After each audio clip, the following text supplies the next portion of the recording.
Hello बच्चों, मैं जाकिर हुसैन आपके अपने यूट्यूब चैनल जेडएस क्लासेस में स्वागत करता हूं। आज मैं क्लास 12th की बायोलॉजी चैप्टर 7 और इस चैप्टर 7 के अंतर्गत जो है हम पढ़ने वाले हैं ह्यूमन हेल्थ एंड डिजीज, मानव स्वास्थ्य एवं रोग। तो हम लोग इस चैप्टर में एग्ज़ाम की दृष्टि से एग्ज़ाम में बनने वाले क्वेश्चन को देखेंगे और वही क्वेश्चन पढ़ेंगे जो एग्जाम की दृष्टि से बहुत ही महत्वपूर्ण होगा। और यह चैप्टर जो है बहुत ही महत्वपूर्ण है क्योंकि यहाँ से हमेशा क्वेश्चन बनते हैं। तो चलिए स्टार्ट करते हैं।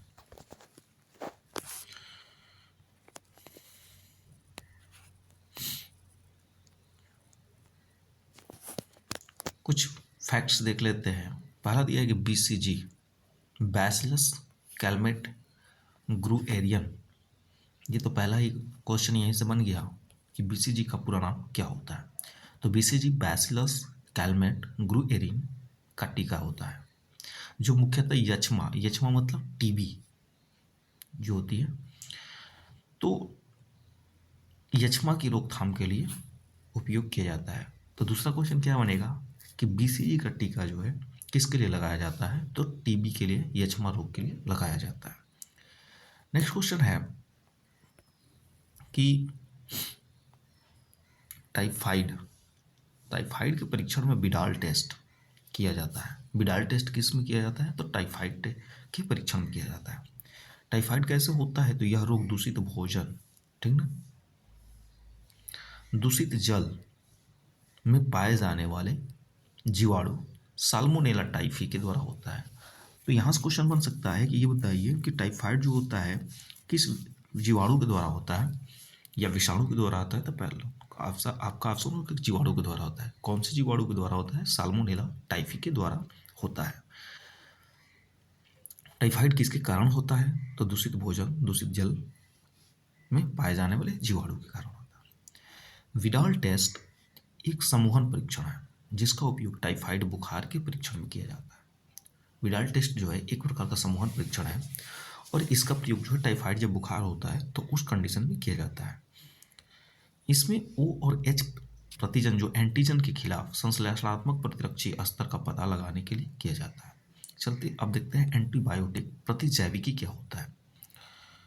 प्रतिजैविकी जो होता है, एंटीबायोटिक्स क्या होते हैं, तो प्रतिजैविकी वे रासायनिक होते हैं, वे केमिकल्स मैटर होते हैं जिनका उपयोग रोगाणुओं की वृद्धि को रोकने के लिए किया जाता है। जैसे सर्दी जुकाम हो जाता है तो ये हम क्या लेते हैं, एंटीबायोटिक दवाएं लेते हैं कि जिससे, या कोई एलर्जी होती है तो एंटीबायोटिक ले लेते हैं। क्यों, क्योंकि उस रोगाणु को, उस रोग के अणुओं को बढ़ने के लिए, बढ़ने से क्या किया जाए, रोक आ जाए, तो रोका जाए। तो इसी के लिए हम क्या लेते हैं, एंटीबायोटिक दवा लेते हैं, एंटीबायोटिक्स लेते हैं, प्रतिजैविकी लेते हैं।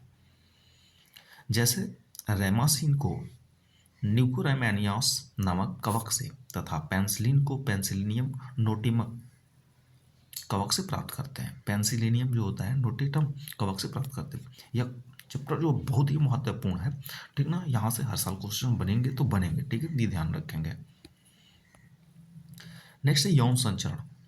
यौन संचारित संक्रमण को रोकने के लिए निम्नलिखित का पालन करना चाहिए। यौन संचरित, ठीक ना, एक दूसरे के साथ इंटरकोर्स या एक दूसरे के साथ संबंध बनाने से फैलने वाले रोगों को रोकने के लिए किस प्रकार का, ठीक ना, नियम पालन करना चाहिए। तो निम्नलिखित है, रोगी को संभोग करने, इंटरकोर्स करने की स्थिति में संबंध बनाने की से दूर रहना चाहिए। रोगी के वस्त्रों का उपयोग नहीं करना चाहिए। आता है फिर फाइलेरिया, मतलब यौन संचारित, मतलब यौन संबंधित वह रोग जो, ठीक ना, संबंध बनाने से फैलते हैं, जैसे HIV हो गया, एड्स हो गया, ये सारी चीज़ें जो है तो इनको रोकने के लिए निम्न उपाय है। आता है फाइलेरिया, निमेटोडा संघ का एक परजीवी होता है जिसको हम वायुचेरियाई वाइक्रॉफ्टी कहते हैं और उसी के संक्रमण से फाइलेरिया फैलता है, ठीक है ना। उसके बाद आता है मलेरिया रोग। मलेरिया रोग जो होता है वह संक्रमित मादा एनाफिलीज मच्छर के काटने से होता है, ठीक है ना। मलेरिया की रोकथाम कैसे की जा सकती है, तो मलेरिया की रोकथाम के लिए देखिए, घरों में DDT का या फ्लिट छिड़क कर या नेफ्थेलिन आता है, ठीक है, या गंधक या पैरिप्रम और तार कैंपर जलाकर मच्छरों को नष्ट किया कर देना चाहिए। आवासीय क्षेत्रों एवं आसपास में पानी को जमा नहीं होने देना चाहिए। जो पानी जमा हो रहा है वहाँ पे क्या करना चाहिए आपको, मिट्टी तेल का छिड़काव कर देना चाहिए, ठीक है ना, नालियों में, जिससे क्या होता है पानी का पृष्ठाव H2 जो पानी जो है उसका जो टेंशन हो, ठीक ना, सरफेस टेंशन है, पृष्ठ तनाव है, वो पृष्ठ तनाव घट जाता है और जिससे मच्छर जैसे बैठे हैं उसमें डूब के क्या हो जाएंगे, मर जाएंगे, ठीक है। यहाँ क्वेश्चन है कि देखिए डेंगू, जिसको हड्डी तोड़ बुखार के नाम से भी जानते हैं। अब देखिए दूसरा क्वेश्चन आपको यही मिलता है कि हड्डी तोड़ बुखार किसको कहते हैं, तो डेंगू को कहते हैं। तो हड्डी तोड़ बुखार का वाहक कौन है, क्यूलेक्स, एंडीज, एडीज, एनाफिलीज या कोई नहीं। तो देखिए डेंगू बुखार, ऑप्शन नंबर बी दे रखा है, कह रहे हैं कि डेंगू बुखार एक वायरस है जो मुख्य रूप से मादा, ठीक ना, एडीज एजिप्टी मच्छर द्वारा फैलता है, और एनाफिलीज के द्वारा क्या फैलता है, मलेरिया फैलता है। क्यूलेक्स सीसी मक्खी जो एक आती है उसके द्वारा निद्रा रोग फैलता है, सीसी मक्खी के द्वारा। नेक्स्ट क्वेश्चन है कि टाइफाइड के रोग जनक का नाम है एस्कैरिस, प्लाज्मोडियम, साल्मोनेला, अमीबा। तो टाइफाइड के जो रोग जनक है, रोग उत्पन्न करने वाला है, वह है साल्मोनेला टाइफी। और साल्मोनेला टाइफी जो होता है वह एक जीवाणु है जिसके कारण जो होता है टाइफाइड रोग फैलता है। और टाइफाइड रोग दूषित भोजन है, पानी है, जीवाणु को पीने या खाने से ग्रहण किया जाता है। इनकी खोज एंटोनी वैन लीeuwenhoek ने किया था, ठीक है ना, एंटोनी वॉन लीeuwenhoek ने किया था। नेक्स्ट क्वेश्चन आता है कि टीबी के टीके का नाम क्या है, या टीबी को और किस नाम से जानते हैं। तो मैंने बताया था यक्ष्मा के नाम से जानते हैं। तो टीबी ये है बैसिलस, देखिए बैसिलस कैलमेट ग्रुएरिन BCG, जो मुख्यतः क्या होता है, टीबी को यक्ष्मा रोग के रोकथाम के लिए किया जाता है, BCG का प्रयोग। आते हैं बिडाल टेस्ट। बिडाल टेस्ट किसके लिए किया जाता है, तो मैंने बताया टाइफाइड के लिए किया जाता है, ठीक है। पेंसिलिन की खोज किसने किया था, तो पेंसिलिन की खोज, देखिए ये बहुत ही महत्वपूर्ण क्वेश्चन है जो बनता है हर बार, पेंसिलिन क्या।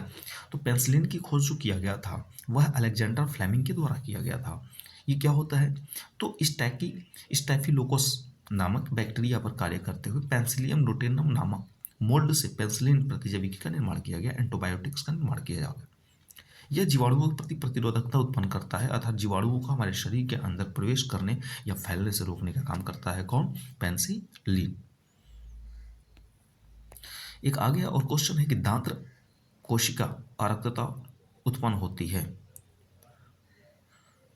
अलिंगी क्रोमोसोम पर अप्रभावी विशेषक के कारण, अलिंगी क्रोमोसोम पर प्रभावी विशेषक के कारण, उत्परिवर्तन एवं बहुगुणिता या लिंग संलग्न अप्रभाव के कारण। तो दात्र कोशिका अरक्तता किससे फैलती है, तो वह फैलती है आपके अलिंगी क्रोमोसोम के द्वारा। अब देखिए दोनों ही जनक वाहक होते हैं, मतलब जो प्रभावी और अप्रभावी लक्षण से उत्पन्न होता है, दोनों ही जनक वाहक होते हैं। और हीमोग्लोबिन की ग्लोबिन बी श्रृंखला का अमीनो अम्ल जो एसिड होता है, ग्लूटामिक अम्ल जो होता है कि वैलिन द्वारा प्रतिस्थापित होने से प्रकट होता है। जब प्रतिस्थापन होता है तो उसी समय उत्पन्न हो जाता है। देखिए फिर करें कि बिडाल परीक्षण किस बीमारी में किया जाता है, तो टाइफाइड में किया जाता है। यहाँ जो मैं एक एक क्वेश्चन कराऊंगा, जो हर क्वेश्चन जो होगा महत्वपूर्ण होगा, ठीक है ना।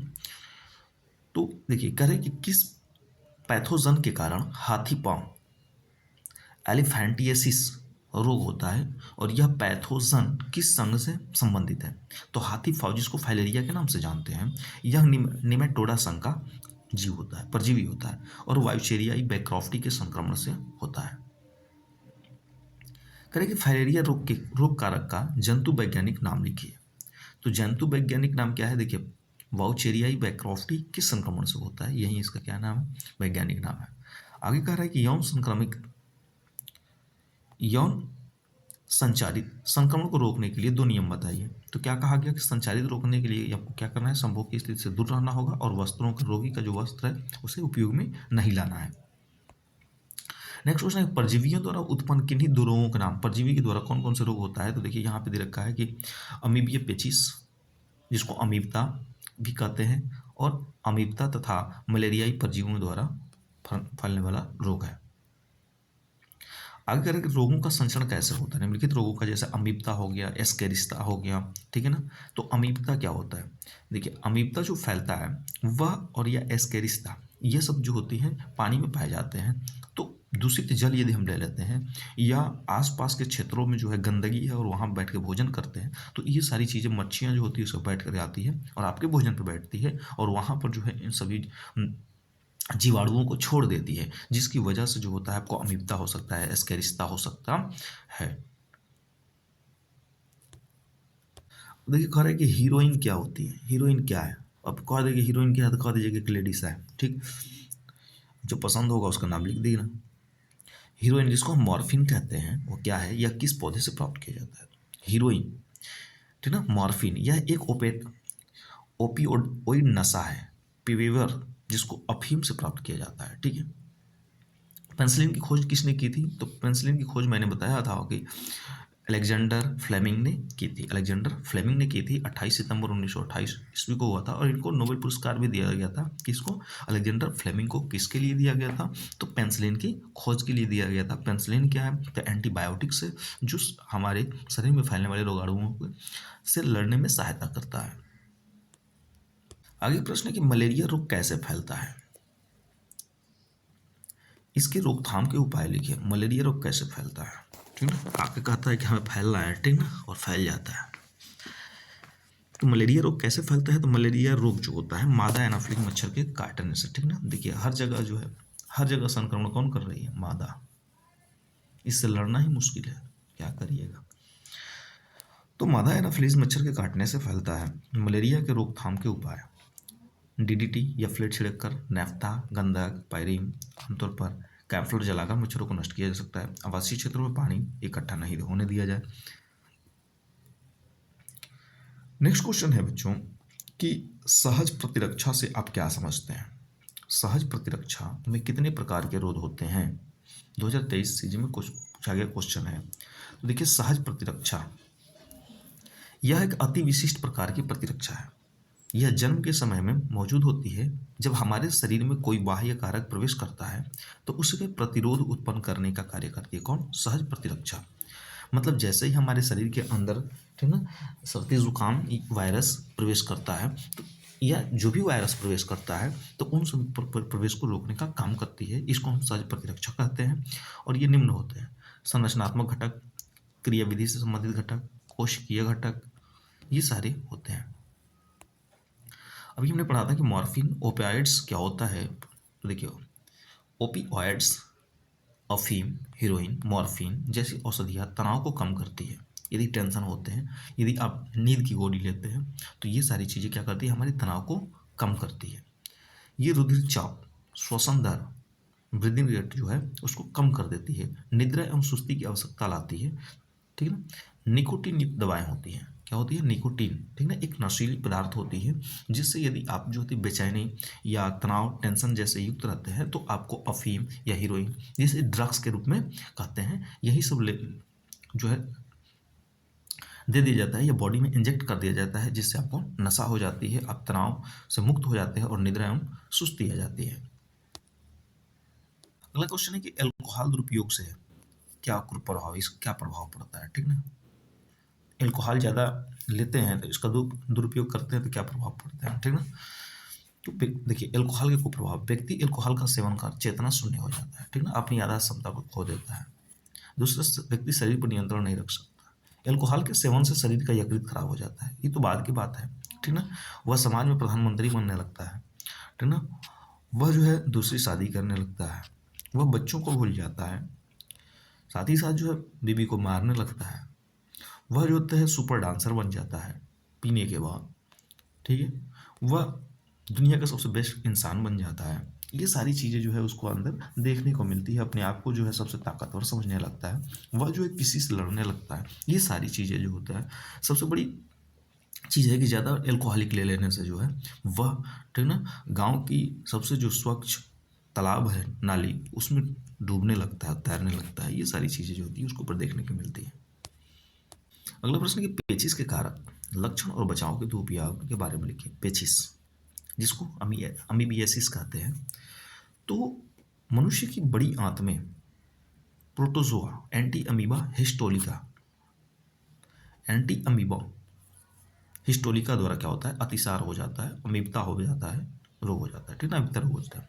पेचिस के कारण अब क्या होगा, पेचिस जब हो जाएगा आपको तब कब्ज बनेगा, गैस बनने लगेगा, ठीक ना, कहीं भी फाट मार दीजिएगा, पेट में मरोड़, ठीक ना, जो होता है मरोड़ आने लगेंगे, अटने लगेंगे, ठीक ना, ऐसा लगेगा तुरंत अभी लैट्रिन चाहिए, ऐसा लगेगा फिर लैट्रिन लग गई है। रुधिर एवं म्यूकस का मल के साथ आना, ठीक ना, ब्लड भी आने लगेगा। लगातार मल त्यागने से जल की कमी हो जाएगी, निर्जलीकरण हो जाएगा, ठीक ना, चेहरे सूख जाएंगे, होठ में दरार आ जाएगी, ठीक ना, आंखों से कम दिखने लगेगा, चलते वक्त पैर कहाँ रख रहे हैं ये भी महसूस नहीं होगा, कमजोरी हो जाएगी। ये सारे लक्षण जो है आपको देखने को मिलते हैं कब, जब पेचिस हो जाता है तब। इसकी रोकथाम एवं उपचार कैसे किया जा सकता है, तो रोकथाम एवं उपचार करने के लिए भोजन की मक्खियों के संपर्क से दूर रखना चाहिए, जल को सदैव ढककर रखना चाहिए, साफ सफाई का पूर्ण ध्यान रखना चाहिए, व्यक्तिगत स्वच्छता एवं आसपास के स्थानों की स्वच्छता एवं विशेष ध्यान देना चाहिए, ठीक है ना, आसपास का वातावरण ऐसा नहीं है अपना घर झाड़ करके और अपने घर की गंदगी जो है पड़ोस वाले के दरवाजे पर रख देना चाहिए, ठीक है, ये भी एक महान काम है। भोजन को पकाने से पहले अच्छी तरह धुल लेना चाहिए। रोगी व्यक्ति को अलग कमरे में रखना चाहिए जब तक कि वह स्वस्थ न हो जाए, उसके बाद उचित देखभाल करना चाहिए। इस रोग को हो जाने पर व्यक्ति को देखिए कौन सी दवा देना चाहिए, तो हो जाने पर फ्यूमेजिलिन, इरेथ्रोमाइसिन, बायोमेट डी, ह्यूमेटिन, डाइकोक्विन, मेट्रोजिल, एमजोल आदि औषधियों का प्रयोग चिकित्सक की सलाह से लेना चाहिए। ये नहीं कि आप इतना बता दिए तो आप खुद डॉक्टर बन जाएंगे, ठीक है, जाकर ले लीजिएगा डायरेक्ट। एंटीबायोटिक्स प्रतिजैविकी क्या है, किन्हीं दो कवक प्रजातियों के नाम लिखिए जिनका प्रयोग प्रतिजैविकी के उत्पादन में किया जाता है। देखिए एंटीबायोटिक्स क्या है, प्रतिजैविकी, तो मैंने बताया कि रासायनिक पदार्थ होता है जिनका उपयोग रोगाणुओं की वृद्धि को रोकने के लिए किया जाता है, यही एंटीबायोटिक्स होता है। और रैमार्सिन और न्यूका रेमोनियास नामक कवक से जो होता है पेंसिलिन और पेंसिलियम निक्टेटम कवक से प्राप्त किया जाता है।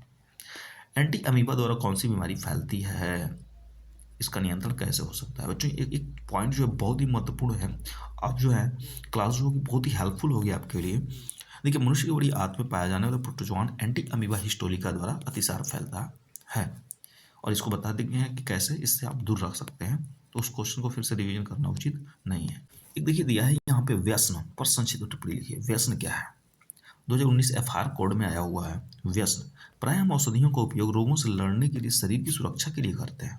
दवा जो भी खाते हैं, ठीक ना, क्या करते हैं, शरीर से लड़ने के लिए, शरीर से लड़ना मतलब शरीर में फैलने वाले रोगाणुओं से लड़ने के लिए किया जाता है। जैसा आपका कोरोना काल चल रहा था तो उसमें क्या हुआ था कि आपको डोज लग रहा था, दवा लग रहा था, ठीक ना, एक बूस्टर भी लग रहा था आपको। परंतु ऐसी स्थिति में जिसमें औषधियों का सेवन अधिक मात्रा में निरंतर करने के कारण आदत हो जाए तो व्यक्ति उस पर आश्रित हो जाता है, इसे व्यसन कहा जाता है। व्यसन मतलब लिप्त हो जाना, किसी चीज का क्या हो जाना, लत लग जाना, आदत बन जाना, उसी को हम व्यसन कह रहे हैं। इन औषधियों के बिना सामान्य अवस्था में रह पाना अत्यधिक कठिन हो जाता है। इस स्थिति में दवा न मिलने पर मानसिक एवं शारीरिक दोनों अत्यधिक प्रभावित हो जाते हैं। शरीर को इन औषधियों की इतनी आदत हो जाती है कि इनकी अनुपस्थिति में व्यक्ति सुस्त, निरंतर बेचैनी, ठीक ना, महसूस करता है। दवा लेने पर पुनः फुर्तीला महसूस करने लगता है। आज के डेट में मान के चलिए कि पति पत्नी के पास मोबाइल है और बेचारा मोबाइल से वो दूर हो जाता है तो उसको भी एक क्या होती है, बेचैनी हो जाती है, मानसिक तनाव में आ जाता है, कष्ट झेलने लगता है, प्रताड़ित होने लगता है बेचारा, ठीक ना। मान के चलिए बीवी जो है रील बनाने वाली मिल गई है और वह बेचारी को मोबाइल से दूर कर दिया जाए, रिचार्ज न कराया जाए तो वह भी क्या हो जाएगी, निरर्थक, सुस्त, बेचैनी महसूस करेगी, ठीक ना, बर्तन फेंकने लगेगा, ठीक ना, भोजन नहीं बनाएगी बेचारी। तो जैसे ही उसको क्या गिरिएगा, मोबाइल दीजिएगा ना, वो फुर्तीला महसूस करने लगी, फटाफट जो है भोजन बनाएगी तुरंत। तो ये क्या है, औषधियाँ नशीली दवा मानी जाती है। तो नशीली दवा क्या होता है, व्यसन समझ में आ गया होगा, किसी कार्य के प्रति पूरी तरीके से अपने आप को उस पर आश्रित कर देना। नशीली औषधियाँ नार्कोटिक्स निम्नलिखित प्रकार की होती है, निद्रा कारक या शामक, हाइपोनोटिक्स उत्तेजक दवा होती है, ओपियाइड्स होती है, साइक्लेडिया भी मारक होती है। हृदय के कार्य के स्वास्थ्य क्या है, हेल्थ शब्द को परिभाषित कीजिए। अच्छे स्वास्थ्य को बनाए रखने के लिए किन दो महत्वपूर्ण कारक लिखिए। दैहिक, मानसिक, सामाजिक रूप से पूर्णतः स्वस्थ होना ही स्वास्थ्य है। अर्थात किसी व्यक्ति की मानसिक, शारीरिक और सामाजिक रूप से अच्छे होने की स्थिति को हम क्या कहते हैं? स्वास्थ्य कहते हैं। मानसिक रूप से, शारीरिक रूप से और सामाजिक रूप से होना चाहिए। अच्छे स्वास्थ्य को बनाए रखने के लिए, ठीक ना, प्रतिदिन हमें क्या करना चाहिए? योग एवं संतुलित आहार लेना चाहिए, बैलेंस फूड लेने की आवश्यकता पड़ती है। अन्यथा क्या करेंगे आप? मानसिक, मेंटली, फिजिकली एंड सोशली रूप से क्या हो जाएंगे? डिस्टर्ब हो जाएंगे। और जब डिस्टर्ब हो जाएंगे तो आपका हेल्थ जो होगा डिस्टर्ब होगा। ये देखते हैं कि प्रतिरक्षी पर टिप्पणी की एंटीबॉडी, एंटीबॉडीज या प्रतिरक्षी को ही इम्यूनोग्लोब्यूलिन कहा जाता है। ये वाई आकार के होते हैं। एंटीबॉडीज जो होते हैं किस होती हैं? वाई आकार का बहुलक प्रोटीन्स होता है, जो प्लाज्मा कोशिकाओं से निर्मित होता है। किससे होता है? प्लाज्मा कोशिका। प्लाज्मा किसमें मिलती है? ब्लड में मिलती है। ये कोशिका झिल्ली की तरह की सतह पर स्थित होती है। कोशिका जो सेल सेल होता है, ठीक है, सेल लेयर होता है, झिल्ली होती है, उसी पर क्या होती है? प्लाज्मा इस उपस्थित होती है और इस वाई आकार का बहुलक प्रोटीन्स होते हैं। रुधिर प्लाज्मा में घुले रहते हैं। यह रोग जनकों को नष्ट करती है। रोग जो भी उत्पन्न होता है, रोग करने वाला उसको पकड़ के मार देती है तुरंत। प्रत्येक प्रतिरक्षी अणु में 4 पेप्टाइड श्रृंखलाएं होती हैं, जिनमें 2 लघु श्रृंखलाएं होती है और 2 बड़ी श्रृंखलाएं, जिसको दीर्घ श्रृंखला के नाम से जानते हैं। अतः उन्हें H2L2 हाई चैन, लो चैन, ठीक है, चैन, हाई चैन एंड लो चैन से प्रदर्शित किया जाता है। एंटीबॉडीज मुख्यतः 5 प्रकार के होते हैं। चलिए देखते हैं शरीर में कौन कौन सा एंटीबॉडीज होता है। हमारे शरीर के बारे में जानना बहुत जरूरी होता है, ठीक है ना। तो देखिए पहला दे रखा है आईजी, इम्यूनोग्लोबुलिन जी। ये जी क्या है? यह एक आईजी का 80% भाग होता है। यह रुधिर जो जी होता है वह कहाँ पाया जाता है? रुधिर प्लाज्मा लिम्फ में पाया जाता है और विकासशील भ्रूण को प्रतिरक्षी प्रदान करने का काम करता है, एंटीबॉडी प्रदान करने का काम करता है। कौन? ये जी, आईजी। आईजीएम, इम्यूनोग्लोब्यूलिन एम, यह प्रोटीनों की सबसे लंबी श्रृंखला होती है। कौन? एम। यह सीरम का 5 से 10% भाग होता है। सीरम समझ रहे होंगे कि जब प्लाज्मा होती है और प्लाज्मा से जब उसको निकाल लिया जाता है, ठीक ना।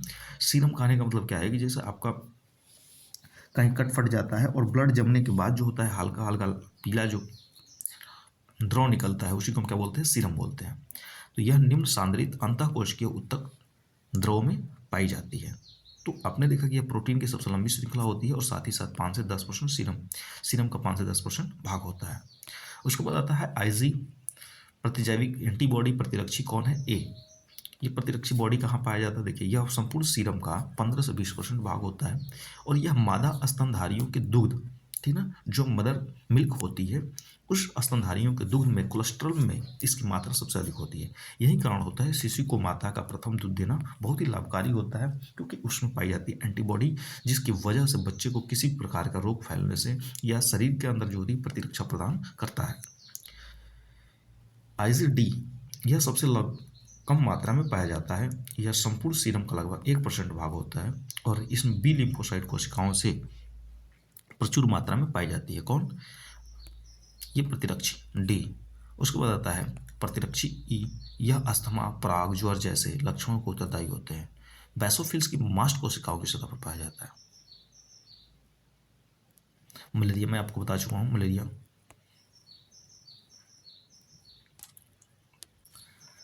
अगला प्रश्न आता है एस्केरिस्ता क्या है? इसके बचाव एवं उपचार लिखिए। ठीक है, एस्केरिस्ता क्या होती है? तो यह आंतों के रोग एस्केरिस लुम्बिक्राइड्स नामक निमेटोड द्वारा होता है और ये रोग छोटे बच्चों में अधिक पाया जाता है। संक्रमण कैसे होता है? इन्फेक्शन, तो इन्फेक्शन की बात कर लेंगे। तो एस्केरिस के अंडे रोगी की आंत में उपस्थित होते हैं तथा मल के साथ बाहर आ जाते हैं। जब मल के साथ बाहर आते हैं तो ये मिट्टी, जल, पौधे एवं पालतू पशुओं के दूध को संदूषित कर देते हैं और ये संदूषित पदार्थ स्वस्थ मानव के संपर्क में आते हैं। कैसे आते हैं स्वस्थ मानव के संपर्क में? भोजन व दूध पीने के साथ आ जाते हैं।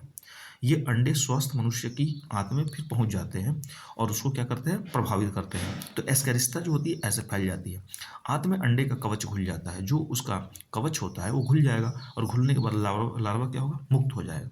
जैसे ही लार्वा मुक्त होगा तो आंत की दीवारों को भेद कर रुधिर के साथ यकृत में आ जाएगा और फिर यकृत फिर फेफड़ों, लंग्स को भी क्या करता है? प्रभावित कर देता है। सिम्टम्स, लक्षण क्या होते हैं इसके? आंत में एस्केरिस की उपस्थिति का प्रपोसी पर कोई विशेष प्रभाव नहीं पड़ता है, किंतु अधिक संख्या 500 से 5000 में होने पर पेट में दर्द होने लगता है, भूख कम हो जाती है, अनिद्रा हो जाता है, दस्त, वमन, सन्निपात, ठीक है, घबराहट, ऐंठन, बेचैनी, ये सारी चीज़ें जो होती हैं होने लगती है। तो एस्केरिस से कैसे बचाव किया जा सकता है? तो बचाव करने के लिए आपके पास देखिए, पर्सनली साफ सफाई होनी चाहिए, भोजन करने से पहले हाथ को बेहतर तरीके से धो लेना चाहिए, उचित आरोग्य साथ मतलब हाइजेनिक आरोग्य संबंधी सावधानियां अपनानी चाहिए, एवं लोगों को स्वच्छता संबंधी जानकारी देना चाहिए, अवेयरनेस करना चाहिए, ठीक ना, स्वच्छता के प्रति। शरीर से प्रौढ़ कृमियों को क्या करना चाहिए? चेनोपोडियम टेट्राक्लोरोएथिलीन के तेल के मिश्रण के देकर रोका जा सकता है। जिलेटिन कैप्सूल में बंद हैक्सिल रियूसिनोल क्रिस्टल देकर के रोकथाम कर सकते हैं। उसके बाद जो होता है पाइपेराजिन सिट्रेट। पाइपेराजिन सिट्रेट क्या होता है? तो पाइपेराजिन फॉस्फेट इन कीटाणुओं को अगतिशील कर देते हैं। जैसे मान लीजिए कि ये लेंगे हम पाइपेराजिन सिट्रेट, यह शरीर में जाएगा और उनकी जो मूवमेंट है उनके मूवमेंट को कम कर देगा। इसके अतिरिक्त बेबेंडाजोल, एल्बेंडाजोल तथा पायरनटोल, पोमेट, डिमेटोड, हेट्रोजोन, कैट्रॉक्स, जेंटेल, एंटीपोर आदि औषधियाँ जो है इसके रूप में ली जा सकती है। नेक्स्ट प्रश्न है कि मानव स्वच्छता तथा रोग पर टिप्पणी। मानव स्वास्थ्य, ह्यूमन हेल्थ एवं डिजीज पर क्या करना है? हमें टिप्पणी लिखनी है। 2022 जीव में आया हुआ। देखिए, मानव स्वास्थ्य तथा रोग क्या है? जब मानव शारीरिक, मानसिक एवं शारीरिक रूप से स्वस्थ होता है, सामाजिक रूप से स्वस्थ होता है, तो उसी को हम स्वास्थ्य कहते हैं, हेल्थ कहते हैं। परंतु जब शारीरिक शरीर में किसी तरह की सामाजिक, मानसिक एवं शारीरिक विकार उत्पन्न हो जाता है, पीड़ा उत्पन्न हो जाती है, तो इसे रोग के रूप में परिभाषित किया जाता है। अर्थात जब शरीर के सामान्य कार्यों में गतिरोध उत्पन्न हो जाता है, तो इस स्थिति को हम क्या कहते हैं? रोग कहते हैं। और रोगों के कारक को रोग कारक या रोगजनक या रोगाणु के नाम से जानते हैं। देखिए, रोग निम्न प्रकार का होते हैं। एक रोग जो होता है जन्मजात या वंशागत होता है, हेरिडिटी हो जाती है, जो पीढ़ी दर पीढ़ी चलती रहती है, उसको हम वंशागत कहते हैं, ये जन्मजात कहते हैं। और जन्मजात रोग में हीमोफीलिया है, वर्णांता है, दांत्र कोशिका या रक्ताल्पता है, ठीक है, रक्ताल्पता। उसके बाद आता है उपार्जित रोग। उपार्जित रोग दूसरा आता है। उपार्जित रोग वह रोग होता है जो विभिन्न कारणों से हो जाते हैं, जैसे कुपोषण हो गया, क्वाशिक्योर या मैरेमस, रतौंधी, स्कर्वी, कैंसर, वैष्णव, एलर्जी, ये सारे रोग जो होते हैं उपार्जित रोग कहते हैं, जो हमारे जन्मजात न होकर के बीच से कहीं हो जाते हैं, किसी चीज़ की कमी की वजह से हो जाते हैं। उपार्जित रोग जो होता है दो प्रकार से होता है, एक होता है संक्रामक रोग, दूसरा होता है गैर संक्रामक, ठीक है। संक्रामक रोग वह तो है जो किसी के संपर्क में आने से फैल जाता है। संक्रमित मनुष्य में स्वस्थ मनुष्य में पहुंचते रहते हैं, जैसे मलेरिया, टाइफाइड, जुकाम, एमबीएसिस, एड्स आदि। संक्रामक रोगों के कारक विषाणु, जीवाणु, कवक, प्रोटोजोआ आदि होते हैं। एड्स, सुजाक, गोनोरिया, नोसोरिया, सिफिलिस, ये सारी चीज़ क्या होते हैं? लैंगिक संपर्क में आने से बनाते हैं, अर्थात किसी की महिला और पुरुष एक दूसरे से संबंध बनाते हैं तो उस समय फैलता है। तो संक्रामक रोग में हमने देखा कि क्या होता है? संपर्क में आने से फैल जाता है। जबकि गैर संक्रामक रोग होते हैं जो किसी के संपर्क में आने से नहीं फैलता है, ठीक है ना। अब गैर संक्रामक जैसे क्या होगा? बुखार, किसी के संपर्क में आते बुखार को नहीं फैलेगा।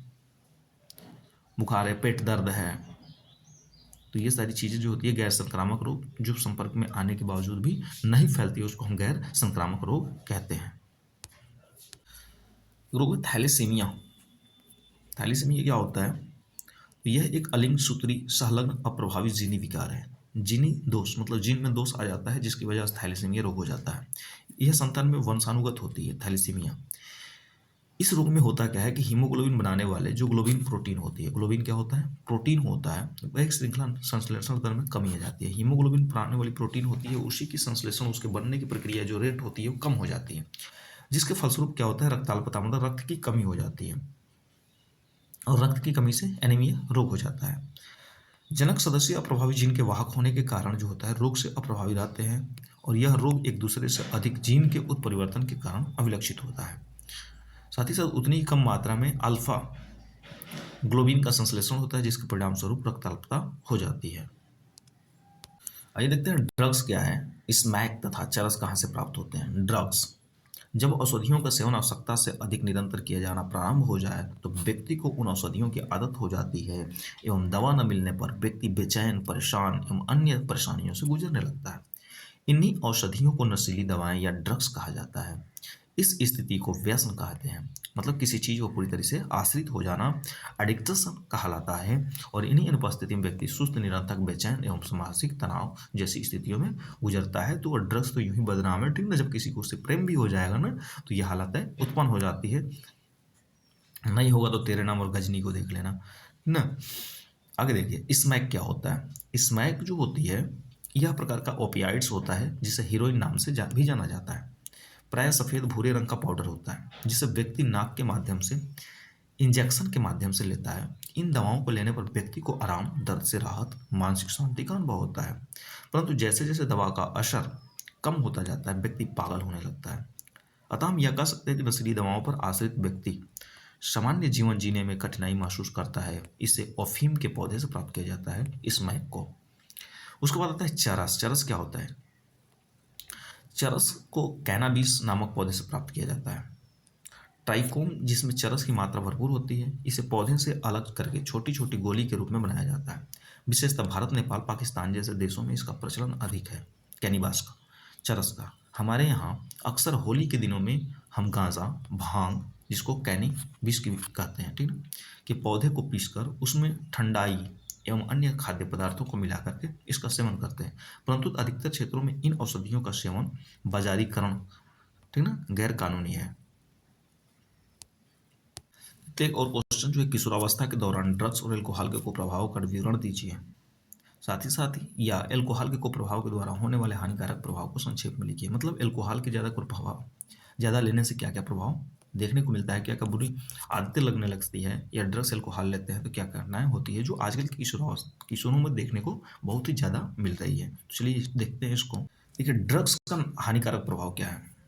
किशोरावस्था के दौरान हमारा शरीर वृद्धि अवस्था में होता है और शरीर में बहुत से जैवीय कार्यकियाँ, साइकोलॉजिकल बदलाव होते हैं। सभी क्रियाकलापों के द्वारा हमारा मस्तिष्क भी वृद्धि करता है। ड्रग्स इन क्रियाओं में निम्नलिखित रूप से बाधा डाल देता है। यदि हमारे शरीर की जो किशोरावस्था होती है उसमें अनेकों प्रकार के परिवर्तन देखने को मिलता है। शरीर में जो होती है स्टेमिना, शरीर में जो होती है इम्यूनिटी पावर, शरीर के अंतर्गत जो होती है बहुत प्रकार के परिवर्तन, बुद्धि परिवर्तन, ये सारी चीज़ें जो होती हैं देखने को मिलती है। लेकिन ड्रग्स जो होता है इन सारी चीज़ों पर क्या होती है, हावी हो जाती है, प्रभाव डालती है। अब ड्रग्स क्या करती है कि हमारी तंत्रिका तंत्र को बाधित कर देती है, संकुचित कर देती है और मस्तिष्क की क्रियाविधि को असंतुलित बना देती है। साथ ही साथ क्या होता है कि चिड़चिड़ापन विकसित होने लगता है, सामान्य जीवन बाधित होने लगता है, स्मृति क्षमता, जो मेमोराइजिंग कैपेसिटी होती है, कम होने लगती है, अस्वस्थ एवं अनियमितता आने लगती है। एल्कोहल का दुष्प्रभाव देखा जाए, harmful effects of the alcohol. Alcohol carboxylic समूह का द्वितीय लैंगिक है जिसका आणविक सूत्र C2H5O है, ठीक ना। इसको हम कहते हैं एथेनॉल। सामान्यतः एल्कोहल मेथेनॉल, मेथिल एल्कोहल